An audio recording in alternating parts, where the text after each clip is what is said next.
Avez-vous déjà été témoin d'un verdict si choquant qu'il redéfinit la justice? Êtes-vous prêt à découvrir la vérité derrière la décision inattendue d'un juge? Avant de plonger dans cette histoire inoubliable, assurez-vous d'être abonné à * Epic Story Moment *. N'oubliez pas d'activer la cloche pour ne manquer aucune histoire incroyable. Si vous aimez cette histoire, likez, partagez et laissez un commentaire, cela nous aide à vous apporter encore plus de récits émouvants. Et dites-nous, d'où regardez-vous? Restons connectés. Dans la salle solennelle du tribunal, où le poids de vies innombrables et de griefs non résolus flottait tel un témoin silencieux, le juge Michael Turner siégeait avec prestance sur son banc. Le procès qui se déroulait devant lui n'était pas un simple dossier de plus, c'était une collision entre le destin, les souvenirs et l'éternel affrontement entre la rigueur de la loi et la clémence de la compassion. L'esprit de Michael s'emballait alors qu'il s'apprêtait à naviguer dans le labyrinthe des preuves, des témoignages et des émotions contradictoires qui s'étaient lentement déployées tout au long de cette affaire sans précédent. Ses pensées vagabondèrent vers son enfance dans une petite ville, où l'injustice était une visiteuse bien trop familière et où chaque épreuve laissait une empreinte indélébile sur l'âme. Issu d'un foyer modeste, il avait été témoin des effets dévastateurs des inégalités, les mains usées de son père, marquées par le labeur et l'inquiétude constante, et l'endurance silencieuse de sa mère face aux défis impitoyables de la vie. Ces expériences précoces avaient semé en lui une quête inébranlable d'équité, une volonté farouche d'assurer que chaque individu, quelles que soient ses circonstances, reçoive la dignité qu'il mérite. À présent, alors qu'il observait le drame qui se jouait dans la salle d'audience, ses souvenirs d'enfance résonnaient en lui avec une intensité presque tangible.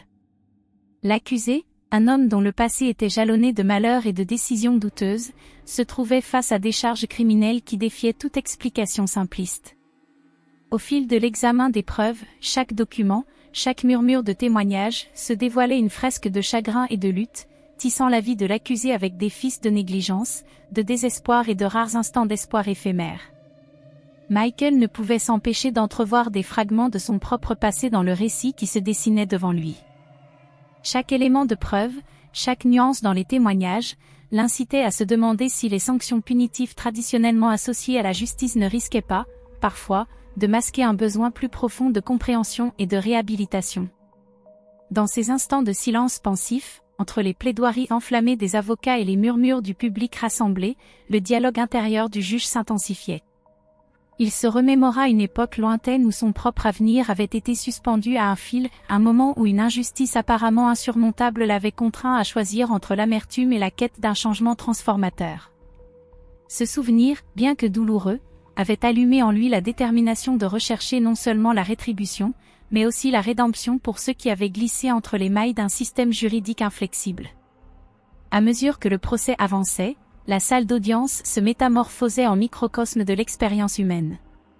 L'air était chargé de tension tandis que chaque témoin se succédait à la barre, leur voix tremblant d'effroi, de regret, et parfois même d'une lueur d'espoir.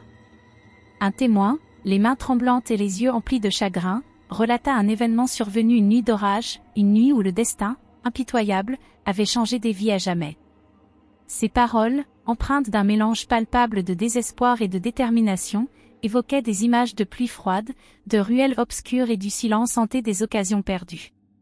À chaque détail, Michael sentait le poids du moment s'alourdir. Il écoutait attentivement, non seulement avec l'esprit analytique d'un magistrat, mais aussi avec le cœur empathique d'un homme qui connaissait la perte et la morsure cruelle de l'injustice. L'affaire révélait peu à peu ses nombreuses strates, chacune plus complexe que la précédente. Des murmures circulaient selon lesquels l'accusé, malgré les preuves accablantes, avait autrefois été une personne prometteuse, un homme qui, sous d'autres circonstances, aurait pu avoir une vie bien différente. Ces échos d'un passé caché, où des rêves avaient été brisés par des forces incontrôlables, faisaient écho aux propres souvenirs de Michael, à cette époque où l'espoir juvénile s'était heurté aux dures réalités de l'existence. Par moments, il se surprenait perdu dans ses pensées, repensant à ses premiers jours sur le banc, lorsqu'il s'était juré d'être un phare d'équité, d'adoucir la rigidité implacable de la loi par la chaleur de la compassion humaine. La salle d'audience, avec son décor austère et son atmosphère solennelle, semblait soudain moins être une arène de punition qu'un sanctuaire pour des âmes perdues en quête de reconnaissance et d'une seconde chance. Le conflit intérieur du juge s'intensifiait à chaque témoignage. Son esprit était un champ de bataille où les principes juridiques s'opposaient aux vérités émotionnelles du procès. Il se remémora un épisode marquant de son passé, le jour où un ami proche, accusé d'une faute qu'il n'avait pas commise, avait été condamné non seulement par la justice, mais aussi par la société elle-même. L'injustice de cet instant l'avait hanté durant des années, lui rappelant sans cesse que le droit, appliqué sans empathie, pouvait être aussi glacial et implacable que les vents d'hiver qui soufflaient sur sa ville natale. En cet instant, tandis qu'il écoutait un énième récit de malheur et de regret, Michael pouvait presque sentir la présence de toutes ces âmes qui avaient souffert en silence, reléguées dans l'ombre d'une société aveugle à leur détresse. Les voix des opprimés, des oubliés et de ceux que personne n'écoutait semblaient s'élever à l'unisson, l'exhortant à prononcer un verdict qui transcenderait les limites habituelles de la rétribution légale. L'atmosphère de la salle d'audience était chargée d'anticipation, chaque spectateur pleinement conscient qu'il assistait à bien plus qu'un simple procès, il était témoin de l'évolution même de la justice. L'équilibre fragile entre la lettre de la loi et l'esprit de compassion flottait dans l'air comme un fil ténu, menaçant de se rompre sous le poids du chagrin accumulé et de la promesse d'un renouveau. Le regard de Michael errait souvent sur les visages des personnes présentes, les yeux noyés de larmes des familles qui avaient tout perdu, les expressions dures de ceux qui avaient subi les assauts d'un système négligent, et même les discrets hochements de tête d'approbation de ceux qui croyaient que chaque vie méritait une chance de changement. Chaque regard, chaque supplication silencieuse ajoutait une couche supplémentaire de complexité à la décision qu'ils devaient prendre. Le procès n'était plus une simple procédure judiciaire, il était devenu un miroir reflétant à la fois la douleur et l'espoir d'une communauté longtemps privée de justice. Au milieu de cette tempête émotionnelle, le sens du devoir de Michael se mêlait à son histoire personnelle. Il comprenait que chaque texte de loi qu'il avait appliqué jusqu'alors était désormais soumis à l'épreuve ultime. Il ne suffisait pas de rendre un verdict conforme à la jurisprudence, il devait offrir une résolution qui reconnaisse les multiples nuances de la fragilité humaine et la possibilité de rédemption, même dans les ténèbres les plus profondes. L'épreuve devant lui était aussi complexe que la condition humaine elle-même. Certains témoignages décrivaient l'accusé comme un produit d'un environnement impitoyable, un homme façonné par une succession d'événements malheureux, chacun l'entraînant un peu plus dans une spirale de désespoir inéluctable. D'autres récits, en revanche, laissaient entrevoir des instants de bonté inattendus, des moments furtifs où l'accusé avait démontré une capacité à changer, défiant ainsi toutes les probabilités. C'était dans ces contradictions que Michael se sentait le plus déchiré. Son cœur, alourdi par les souvenirs de pertes personnelles et d'injustice sociale, l'exhortait à envisager une voie qui permette à la fois la responsabilité et la possibilité de renouveau. Il réalisait de plus en plus que la véritable justice exigeait parfois de dépasser les limites rigides du droit pour embrasser une approche plus humaine, une justice qui reconnaîtrait que chaque faute, aussi grave soit-elle, pouvait être accompagnée d'une chance de transformation. À mesure que le procès approchait de son dénouement, le poids cumulé de ses réflexions pesait sur lui comme une force écrasante. Son esprit était un tourbillon d'émotions et de souvenirs, un mélange tumultueux de devoirs, d'empathie et d'un désir ardent de réparer les torts qui avaient trop longtemps gangrené les marges de la société. La salle d'audience, silencieuse hormis le bruissement des papiers et les murmures sporadiques des spectateurs, était devenue le théâtre d'un ultime affrontement entre la froideur implacable du droit et la nature fluide et imprévisible du cœur humain. Dans cette atmosphère électrique, chaque mot chuchoté et chaque pause mesurée portait en eux la promesse d'un changement. Michael Turner, l'homme derrière le banc, s'apprêtait à prononcer un verdict qui ne déterminerait pas seulement le destin de l'accusé, mais établirait aussi un précédent pour une justice capable non seulement de punir, mais aussi de guérir. C'était un moment qui cristallisait tout ce en quoi il avait toujours cru, un instant où les échos de son passé se mêlaient aux espoirs d'une communauté avide de compassion et de compréhension. Alors qu'il s'apprêtait à parler, la voix intérieure du juge se fit plus forte, l'incitant à abandonner les carcans rigides de la tradition pour privilégier une décision qui reconnaîtrait la valeur inhérente de chaque être humain. L'attente était palpable alors que Michael inspira profondément, cherchant à s'ancrer avant de prononcer les mots qui changeraient le cours des vies. Son esprit était envahi par les visages de ceux venus chercher justice, leur regard exprimant un besoin profond d'équilibre entre responsabilité et miséricorde. Dans cette communion silencieuse, la salle d'audience devenait plus qu'un lieu de jugement, elle devenait un témoignage du pouvoir inébranlable de l'empathie face à l'adversité. Chaque souvenir, chaque espoir murmurant, chaque douleur enfouie se fondait en un seul instant de clarté. C'est alors que Michael Turner comprit que son verdict devait être un phare d'espérance, une lumière guide illuminant la possibilité d'une rédemption, même dans les circonstances les plus improbables. Avec la gravité de son passé et le poids de nombreuses vies sur ses épaules, il savait que la décision qu'il s'apprêtait à rendre résonnerait bien au-delà des murs de la salle d'audience. Elle deviendrait une déclaration forte, celle qu'une véritable justice, tempérée par la compassion, était la seule voie capable de panser les fractures d'une société rongée par l'indifférence et la douleur. Dans cet instant, alors que les derniers vestiges de doute s'évaporaient, Michael se prépara à dépasser les interprétations rigides de la loi pour rendre une décision qui honorerait à la fois sa lettre et son esprit. La salle d'audience retint son souffle, chaque âme présente suspendue à l'instant où tout basculerait. C'était l'heure du jugement, le point où le passé, le présent et l'avenir se rejoignaient en un seul acte décisif de clémence et de détermination. Et ainsi, dans un calme qui masquait le tumulte de ses émotions intérieures, le juge Michael Turner se pencha en avant, croisant les regards de toutes les personnes présentes, prêt à délivrer non pas simplement une sentence, mais un héritage fondé sur la conviction que même dans un monde régi par des règles strictes et des jugements inflexibles, il existait encore une place pour la compassion, le pardon et l'espoir d'une seconde chance. La salle d'audience, silencieuse comme un cimetière, retenait son souffle dans l'attente. Tous les regards étaient fixés sur le juge Michael Turner, dont les doigts reposaient immobiles sur le volumineux dossier posé devant lui. Le poids de la décision pesait sur lui comme une chaîne invisible, et pour la première fois depuis des années, il ressentait le véritable fardeau de la justice, non pas comme un simple ensemble de lois écrites à l'encre, mais comme la responsabilité silencieuse de façonner le destin d'un homme. Son esprit était assailli par l'écho de chaque témoignage, chaque argument, chaque regard suppliant qui avait traversé cette salle d'audience ces dernières semaines. L'accusé, un homme dont l'existence elle-même semblait vaciller sur la fragile frontière entre victime et bourreau, se tenait les mains étroitement jointes. Son visage, marqué par une vie de lutte, affichait une expression de résignation tranquille, comme s'il avait déjà accepté le châtiment à venir. Pourtant, dans ses yeux, il y avait quelque chose de plus, quelque chose que le juge Turner ne pouvait ignorer. Le regard de Michael se posa un instant sur le procureur, droit et inébranlable, dont la confiance demeurait intacte. Pour lui, cette affaire était simple. La loi avait été enfreinte. Les preuves avaient été présentées.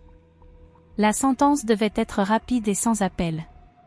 L'avocat de la défense, en revanche, restait figé, les jointures de ses doigts blanchies par la force avec laquelle il agrippait la table. Il s'était battu avec acharnement, avait plaidé avec passion, avait dévoilé l'humanité dissimulée sous la surface du crime. Mais il connaissait la réalité, les juges s'écartaient rarement de la voix attendue. Le poids du silence s'intensifia. Les spectateurs, familles, journalistes, simples curieux, demeuraient figés comme des statues, leur souffle suspendu dans une attente commune. Même la sténographe, dont les doigts parcouraient habituellement le clavier avec une précision inlassable, était immobile, attentive. L'air lui-même était devenu lourd, chargé d'une tension indicible, quelque chose que personne n'osait exprimer, mais que tous ressentaient. C'était le poids d'un instant où le destin cessait d'être une abstraction pour devenir tangible, modelé par la simple parole d'un seul homme. Le juge Turner ferma un instant les yeux, laissant ses pensées s'apaiser. Il avait passé sa vie à croire en la pureté de la justice, en la nécessité de lois destinées à guider une société brisée vers l'ordre. Mais aujourd'hui, en contemplant l'accusé, il ressentait quelque chose qu'il avait longtemps réprimé, le doute. Non pas un doute quant au fait de l'affaire, mais un doute sur la rigidité du système qu'il avait juré de défendre. L'homme devant lui était coupable, cela ne faisait aucun doute. Il avait transgressé la loi, et la loi exigeait une punition. Mais était-ce tout ? Était-ce le seul chemin possible ? La voix de son père lui revint en mémoire, un écho lointain de son enfance. La justice, Michael, ce n'est pas seulement ce qui est juste. C'est aussi ce qui est équitable. Son père était un homme simple, travaillant de longues heures, peinant à gagner de quoi nourrir sa famille. Il n'avait jamais étudié le droit, jamais mis les pieds dans une salle d'audience, mais il connaissait la souffrance, et il connaissait la bonté. Michael expira lentement et rouvrit les yeux. Il pensa aux circonstances, au choix de cet homme fait non par cupidité, non par cruauté, mais par désespoir. Il pensa au système brisé qui l'avait conduit jusqu'ici, à la société qu'il avait abandonnée bien avant qu'il ne franchisse les portes du tribunal. Et pour la première fois de sa carrière, il vit une vérité indéniable, la justice n'était pas toujours noire ou blanche. Il se redressa, ses mains appuyant contre la surface lisse de son bureau. La salle entière se tendit, comme si chacun comprenait que ce moment serait différent, que quelque chose d'inédit allait se produire. Il parla. Et dès que les premiers mots quittèrent ses lèvres, un frisson électrique parcourut la salle d'audience. La confiance du procureur vacilla un instant, une lueur de confusion traversant son regard. L'avocat de la défense, figé sur son siège, inspira brusquement, comme s'il n'osait croire à ce qu'il entendait. L'accusé, lui, ne bougea pas. Mais ses yeux s'illuminèrent d'une nouvelle lueur. L'espoir. La voix du juge Turner était posée, mesurée, mais imprégnée de quelque chose de rare, une conviction qui dépassait la seule loi pour embrasser sa propre conception de la moralité. Il exposa son raisonnement, non seulement en citant la jurisprudence, mais en tissant un récit sur la nature humaine, sur ces zones grises que les lois omettaient souvent d'adresser. Il parla d'un système judiciaire qui devait évoluer, qui devait reconnaître que la punition seule n'était pas toujours la réponse. Il ne parlait pas en tant que juge prisonnier des textes de loi, mais en tant qu'homme qui avait vu comment la société pouvait abandonner ceux qui en avaient le plus besoin. Ces paroles, bien que soigneusement choisies, portaient en elles un poids bien plus grand que celui de la loi, celui de la compassion. Et à cet instant, l'équilibre des forces dans la salle changea. Ce n'était plus un simple procès, plus une affaire à classer dans les archives. C'était une déclaration. Une prise de position. Une affirmation que la justice ne devait pas seulement punir, mais aussi réhabiliter. La réaction fut immédiate. Un souffle d'étonnement parcourut l'audience. Les journalistes griffonnèrent furieusement sur leurs carnets. Le procureur serra les poings, la mâchoire crispée. L'avocat de la défense relâcha enfin la tension qui le paralysait, un soulagement évident le submergeant. Mais la réaction la plus marquante vint de l'accusé lui-même. Pour la première fois depuis le début du procès, ses yeux s'emplirent de larmes. Pas de soulagement, ni de triomphe, mais de quelque chose de plus profond, la reconnaissance. Quelqu'un l'avait vu. Quelqu'un avait regardé au-delà des mots écrits dans son dossier et avait perçu l'être humain derrière. Et en cet instant, quelque chose en lui changea.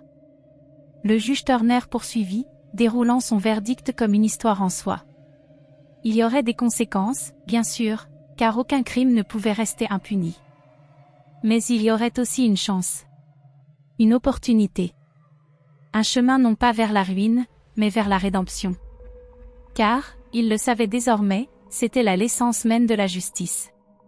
Lorsque son discours prit fin, la salle d'audience n'était plus simplement un lieu de jugement. Elle était devenue un symbole de ce que la justice pouvait être lorsqu'elle était exercée avec sagesse, plutôt qu'avec une obéissance aveugle aux règles. Puis, lentement, le monde reprit son cours. Le marteau s'abattit, marquant non seulement la fin du procès, mais le début de quelque chose de plus grand. L'accusé, les mains tremblantes, articula silencieusement un mot « merci ». L'avocat de la défense laissa échapper un soupir qu'il retenait depuis trop longtemps. Le procureur, bien que visiblement contrarié, hocha lentement la tête, conscient qu'il venait d'assister à quelque chose d'incontestable. Alors que la salle se vidait, des murmures s'élevèrent. Certains qualifièrent cela de révolutionnaire. D'autres, d'imprudent. Mais une chose était certaine, personne n'oublierait ce qui s'était déroulé ici aujourd'hui. Et tandis que le juge Michael Turner rassemblait ses papiers pour quitter le tribunal, il ressentit quelque chose qu'il n'avait pas éprouvé depuis longtemps. La paix.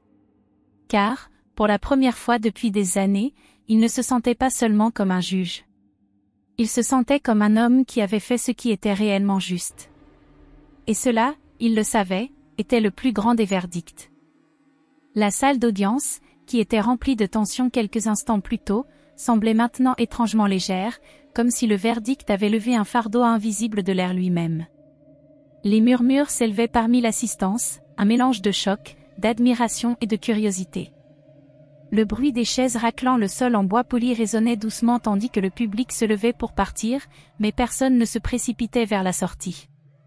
Comme s'ils savaient tous qu'ils venaient d'assister à quelque chose d'extraordinaire, quelque chose dont on se souviendrait longtemps après avoir quitté cette pièce. Le juge Michael Turner resta assis sur son banc, ses doigts effleurant légèrement le maillet. Il observa l'accusé, un homme qui était entré dans cette salle d'audience avec le poids du monde sur ses épaules, resté figé un instant. Le verdict avait été prononcé, la décision avait été prise, mais l'homme semblait encore en train de la comprendre. Ses mains, rugueuses et calleuses après des années de labeur et d'épreuves, tremblaient légèrement. Ses lèvres s'entr'ouvrirent comme s'il voulait dire quelque chose, mais aucun mot ne vint. Puis, lentement, il leva les yeux et croisa le regard du juge. Et dans ce regard, il y avait quelque chose que Michael reconnut, une lueur de gratitude, de compréhension. Un dialogue silencieux s'établit entre eux, un échange qui n'avait pas besoin de mots. C'était la reconnaissance tacite que ce moment ne concernait pas seulement la culpabilité ou l'innocence. Il s'agissait de bien plus. Il s'agissait d'une justice qui voyait au-delà du crime, qui reconnaissait l'humanité de ceux qui se tenaient devant elle. L'huissier posa doucement une main sur le bras de l'accusé, lui signalant qu'il était temps de partir. L'homme hocha la tête imperceptiblement et se tourna vers la sortie. Mais juste avant de faire son premier pas, il fit quelque chose que personne n'attendait. Il inclina la tête non pas en signe de défaite, mais en signe de respect. Puis il quitta la salle d'audience, non pas comme un homme brisé, mais comme quelqu'un à qui l'on avait offert une seconde chance. Le juge Turner s'adossa à son siège, son esprit encore perdu dans les événements qui venaient de se dérouler. Il avait présidé des centaines d'affaires au cours de sa carrière, chacune laissant une empreinte différente en lui, mais celle-ci était différente. Ce n'était pas juste un autre verdict. C'était un moment où la loi et la conscience humaine s'étaient rencontrées, où la justice avait été tempérée par la sagesse plutôt que par l'application aveugle des règles. Une voix tranchante interrompit ses pensées. Juge Turner, lança le procureur resté sur place. Son expression était difficile à déchiffrer, mais il y avait une tension dans sa mâchoire, un léger froncement de sourcils. « Puis-je vous parler ?» Le juge hocha la tête et lui fit signe de s'exprimer. « Avec tout le respect que je vous dois, monsieur, » commença le procureur d'un ton mesuré, « je ne remets pas en question votre autorité ni votre expérience. Mais aujourd'hui était sans précédent. Vous n'avez pas simplement rendu un verdict, vous avez transformé la manière dont la justice est rendue dans cette salle d'audience. Êtes-vous prêt à assumer ce que cela implique ?» Michael étudia le jeune homme face à lui. Il vit dans son regard l'ambition, la croyance en une loi absolue et inflexible. C'était la même croyance qu'il avait eue autrefois, avant de comprendre que la loi n'était pas seulement un ensemble de règles, mais un reflet des personnes qu'elle régissait. « Je comprends votre inquiétude, » répondit le juge d'un ton calme mais ferme. « Mais dites-moi, pensez-vous que la justice a été rendue aujourd'hui ?» Le procureur hésita. Il voulait argumenter, contester, mais quelque chose le retenait. Il jeta un regard vers la table de la défense désormais vide, vers la porte où l'accusé était parti, et l'espace d'un instant, un doute traversa ses yeux. Je suppose que cela dépend de la manière dont on définit la justice, admit-il finalement. Un léger sourire effleura les lèvres du juge Turner. Et c'est précisément la question que nous devrions toujours nous poser. Le procureur expira lentement, comme s'il réalisait qu'il ne gagnerait pas ce débat aujourd'hui. Avec un signe de tête respectueux, il tourna les talons et s'éloigna, laissant le juge de nouveau seul. Alors que les derniers spectateurs quittaient la salle, le juge Turner prit une profonde inspiration.